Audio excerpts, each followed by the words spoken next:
What's going on, brothers and sisters? This is the Watcher coming to you with another video. I have another channel called Michiana Area Yasharala. All right, and I'm here to do another video, and I'm gonna call this video Mourning, Last Words. Okay. Before I get started, I want to give all praises to the Most High. Peace and blessings to you, brothers and sisters out there who are coming to know that they're Hebrew Israelite. All right, you so-called Negroes out there. Okay. This channel right here, I try not to let it be about the teaching of Israel. Okay, I have another channel for that. This channel is just going to be basically the things, like I always say, the things that I see in my everyday life, my walk, things I encounter, whatever I see on TV, internet, or just in person, or people that I talk to. All right, this is what this channel is going to be about.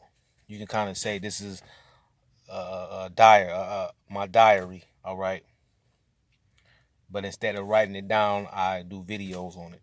All right, like I said, I'm gonna call this Mourning, this video Mourning, my last words, because this video is gonna be dedicated to my dad. All right, I've been trying to do this video for a while now. I did it twice, but something with my phone, I don't know, I couldn't upload it. It takes time to upload videos on this phone. I tried to get a new SIM card, and so hopefully it'll work this time, because I really want to do this video. You know, I've been wanting to do it for a while. Like I said, you know, my dad, he passed away. It's going on 2 months now. You know, and like I said, I've been really wanting to get this video out. I've been really want to talk about this situation, and hopefully I'll get a chance upload it for you ones to watch.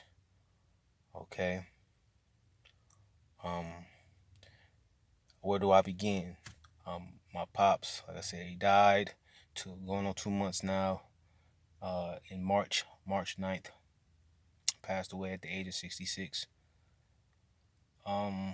I don't know what was wrong with him, but he was up there in age, and he just gave up the ghost. He had problems that I really never suspected. I mean, I knew, but I didn't take it seriously.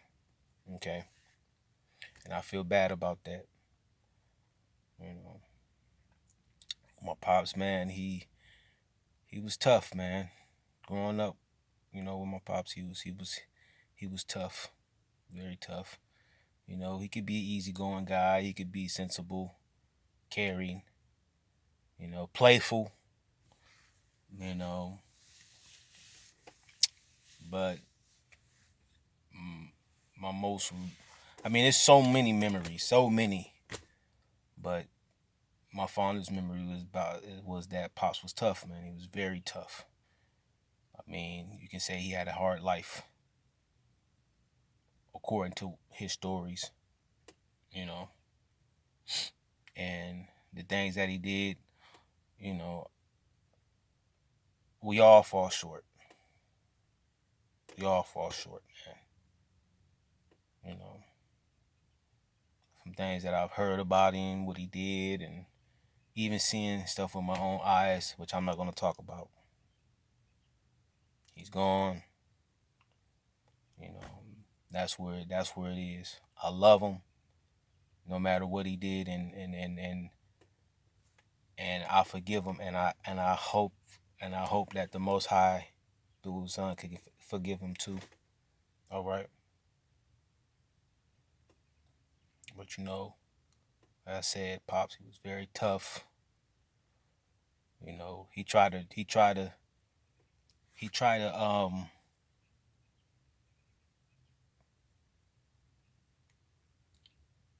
us right, me and my brothers. He tried to tell us the right things to do, you know, and not try to be I remember he would talk about like stealing, because I had a lot of friends that was thieves, and he would tell me, you don't need to steal. You have no need to steal. There's no need for you to steal. You know what I'm saying? I hung around a bunch of tough guys, man. The guys, I mean, that just was wild and did a lot. And I was sort of the good boy, cause like I said, my pops, man, that's how he he would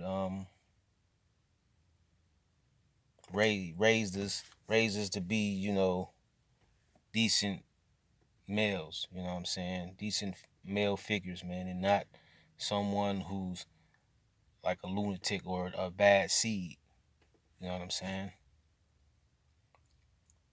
But my pops wasn't perfect by far. You know, he drunk a lot. I guess that's where I get it from. Me and my brothers, I have two brothers. Okay, me being the oldest, you know, which I need to slow down on, and I'm being hard headed. You know, I just asked the Most High to get me through that, and really get me off the bottle. You know, and I've been on it for a while, but I guess I get that from him. You know, like I said, my pops, he tried to raise us right, man. And, you know, he he tried to do what he could. We didn't have the best. We didn't as far as like clothes, shoes. We didn't have the best. you know. When it came to shoes, man, what I'm saying, Pro Wings, Spaldings, XJs 900s. You know what I'm saying? I know them all, man. I know them all, man. When it came to we, me and my brothers didn't even know about Nikes coming up. But the only time we knew about Nikes was our other family members, because they wore Nikes and they wore, the decent clothes. We wore hand me downs. You know what I'm saying? But hey, my pops, you know what I'm saying, made sure we was fed. We had a roof over our heads. We had electricity, lights to see, heat, you know what I'm saying, gas to keep us warm, because this is northern Indiana. It gets real cold up here. All right. All the things you can ever ask for, man. You know what I'm saying? Everything else is just how you say, it's not necessary to have.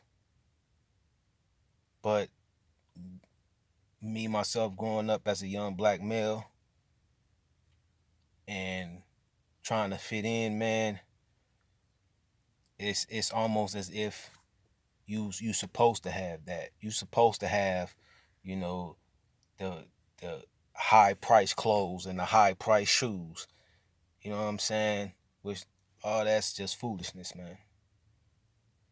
But I know what it's like to go to school or to be around a crowd and get talked about because of the pair of my shoes, you know, which is foolish, man, and silly, man. You know what I'm saying? I remember I was talked about bad. I thought it was cool. I had on a pair of Spaldings, man. They were imitation of the Michael Jordans. And I got talked about bad. I think it was at the Recreation Center, Grace Community Center, man. Talked about bad, yo. I mean, but like I said, I thought it was cool. I thought it was like, what's wrong with these shoes? And, just literally just getting laughed at, man. Literally getting laughed at because of the price of your kicks, man. You know? And I put hell on my dad, man.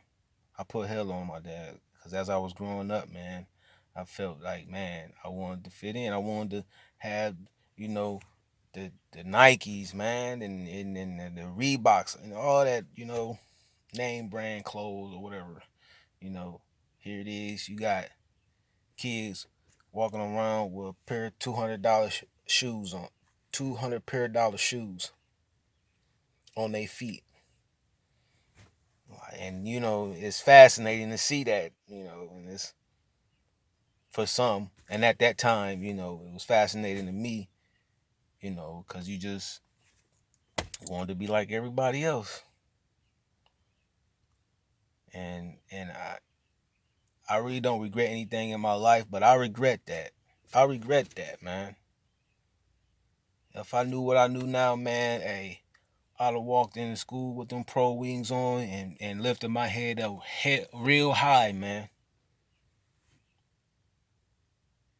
Sitting here walking around with $200 pair of shoes on, man. Foolishness, man. Straight foolishness. And I put hell on my parents because I wanted to be cool just like my partners, man. You know, like I said, we didn't have the best, man. We didn't have the best, man. But what we had was good enough. And my dad made sure that he made sure that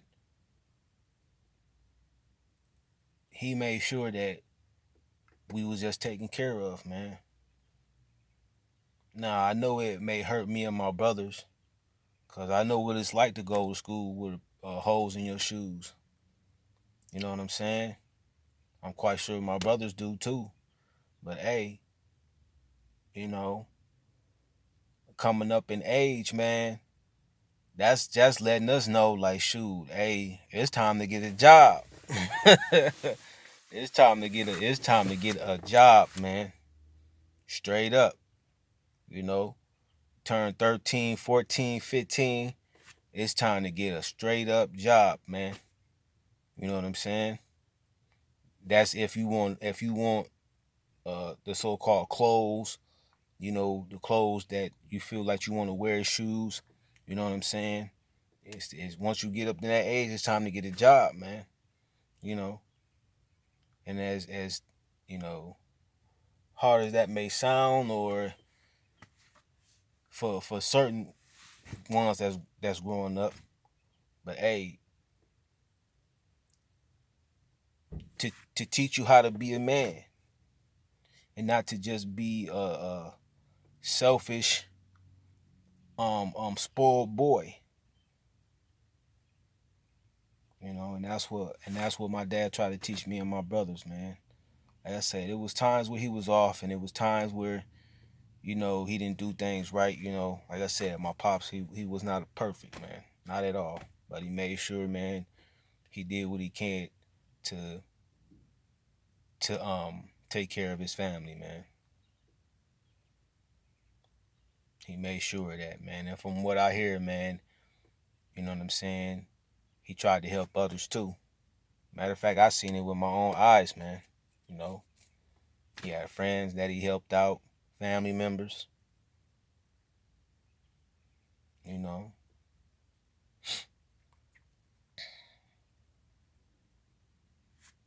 he did what he could, man. Did what he could. He know what it was like to live out in the streets. You know, to have it tough, but to actually come together with a woman, his wife, my mother, and have kids and just be there, man. You got a lot of kids that grow up, man. They don't know their father at all, you know. And just for him to be around us for that long, and even in my selfish ways, as I got older, man, just for him, just him being there, man, you know, take things for granted, man. The fact that all this time, man, all this time, he was here and never realized that his presence meant so much, now that he's gone. You know,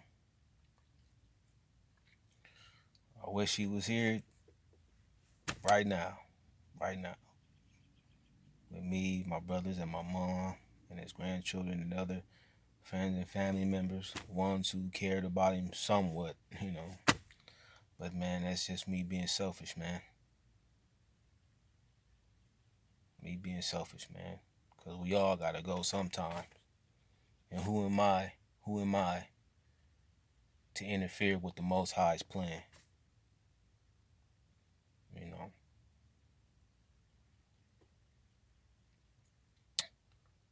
I think, like like I said, it's been almost 2 months. People tell you get over it, move on, which I'm gonna move on anyway. Me and my mother and my brothers, we're gonna move on anyway. No doubt about it. No doubt about it. But it's still sad, man. It still hurts. It still hurts, man. I'm gonna give y'all like my most memorable moment, like how you say, like the happiest time, the happiest day of my life was I mean, I had plenty of happy times with my dad and with my parents and my brothers, but I think the one that tops it off is the 92 Christmas. 1992 Christmas, man. Probably the best moments of me and my brother's lives, man. Probably the best Christmas we ever had, man. He bought us toys. I had the basketball and the football, and my brothers had these like guns. These guns, I don't know. Oh, we also had remote control cars, and Hellhead video games. All right, but out of all the toys, out of all the Christmas presents, clothes too, all the Christmas presents that we had, the the greatest Christmas present. Even though Christmas is off now. I didn't woke up to the truth, got into the truth. I don't deal with Christmas, but at that time, out of all the toys that top, you know, all the toys, that was the best toy we had got was the Sega Genesis.